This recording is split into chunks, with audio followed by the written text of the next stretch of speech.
નમસ્કાર, સમાચારો સાથે હું છું જયેશ। પ્રથમ સમાચાર રાજકોટથી કે જ્યાં નાગરિક સહકારી બેંકમાં સંસ્કાર પેનલે પોતાની હાર સ્વીકારી લીધી છે। છેલ્લા ઘણા સમયથી આ ચૂંટણીને લઈને મહત્વપૂર્ણ ઉઠક-પઠક ચાલી રહી હતી અને હાલ આ સમગ્ર મામલે સંસ્કાર પેનલના સભ્યોનો દાવો છે કે અમે સંઘ કે ભાજપના વિરોધી નથી, અમે એક જ પરિવારના છીએ। કેટલાક ડિરેક્ટરોને પણ કૌભાંડ વિશે ખબર નથી, તો ડેલિગેટ્સને પણ માહિતી ન હોય તે સમજી શકાય।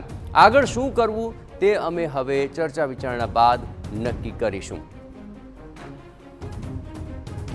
તો મામા ભાણેજની આ લડાઈ હતી અને તેમાં મામાએ મેદાન મારી લીધું છે। છેલ્લા ઘણા સમયથી આ ચૂંટણીને લઈને અનેક વિવાદો સામે આવતા હતા। આખરે સંસ્કાર પેનલે હાર સ્વીકારી। નાગરિક સહકારી બેંકમાં સહકાર પેનલનો વિજય થયો છે। મારી સાથે સંસ્કાર પેનલ સાથે જોડાયેલા તમામ આગેવાનો છે, આપણે તેની સાથે વાત કરીશું। કાળુ મામા, શું કહેશો? સંસ્કાર પેનલનો ની હાર થઈ છે, સહકાર પેનલનો વિજય થયો છે, પરિણામને કઈ રીતે જોઈ રહ્યા છો?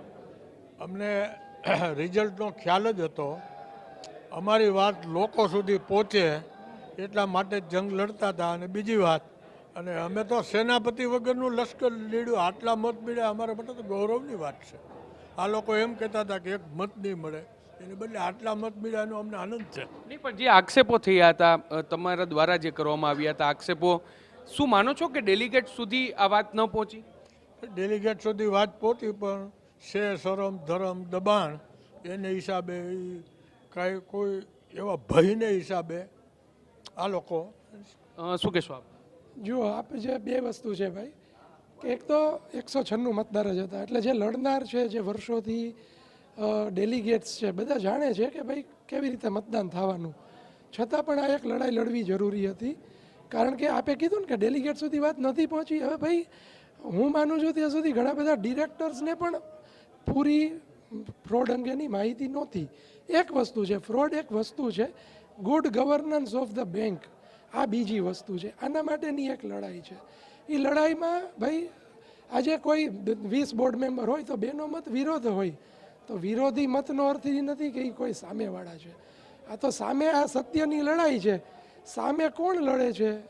નલિનભાઈ, મામા, એવું નથી। એટલા માટે આપણે આને સંઘ અને ભાજપ સામેની લડાઈ તરીકે પ્રતિપાદિત કરી। 1 મહિના પહેલા ભાઈ જ્યારે સહકાર પેનલનું ફોર્મ ભરાતું હતું ત્યારે ભાજપના આગેવાનો તેની સાથે હતા।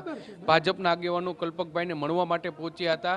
જ્યારે ચૂંટણી ચાલુ હતું ત્યારે પણ ભાજપે લોબિંગ કર્યું। શું માનો છો કે તમે ભાજપ વિરુદ્ધની પેનલ આ થઈ ગઈ? બિલકુલ નહીં, કારણ કે એવું માનવાનો અર્થ નથી। પણ હવે જે ભાજપને યોગ્ય લાગ્યું હશે એ કર્યું હશે, પણ અમે એવું માની જ નથી શકતા કે અમે કંઈ વિરોધી છીએ। હું આપણે એ જ કહું છું કે ભાજપ અને સંઘની વિરુદ્ધની લડાઈમાં પ્રતિપાદિત કરવામાં આવ્યું, હકીકતે એવું નથી અને માહિતી જ નથી કોઈની પાસે, તો એ ઠીક છે। તો હવે જે ભ્રષ્ટાચારના આક્ષેપો થઈ રહ્યા હતા, હવે સંસ્કાર પેનલનું આગળનું સ્ટેન્ડ શું હશે? એ હવે આપણે કલ્પકભાઈ જ વાત કરશું કે ભાઈ શું એમનો સ્ટેન્ડ છે, બરાબર? બધું ખબર પડી જશે જેમ જેમ ટાઈમ આવતો જશે। અત્યારે આપણે સ્વીકારવું જરૂરી છે, જે રિઝલ્ટ છે એ સ્વીકાર્ય છે, એમાં કોઈ પ્રશ્ન જ નથી। સ્પષ્ટપણે તો આ તમામ જે સંસ્કાર પેનલના જે ઉમેદવારો છે, તેમની સાથે જોડાયેલા લોકો છે, તે કહી રહ્યા છે કે જે પણ પરિણામ આવ્યું છે તેને સ્વીકારી રહ્યા છે। ડેલિગેટ્સ ભાજપ છે તે સહકાર પેનલની સાથે રહ્યું છે, પરંતુ આ લડાઈ છે તે સંઘ અને ભાજપની વિરુદ્ધની નથી, પરંતુ જે પ્રકારે આક્ષેપો થયા હતા, તે જે ભ્રષ્ટાચારની વાત હતી, તે ભ્રષ્ટાચારને લઈને તેઓ મેદાને ઉતર્યા હતા। કેમેરા પર્સન ભાવેશ લશ્કરી સાથે મોહિત ભટ્ટ, TV9।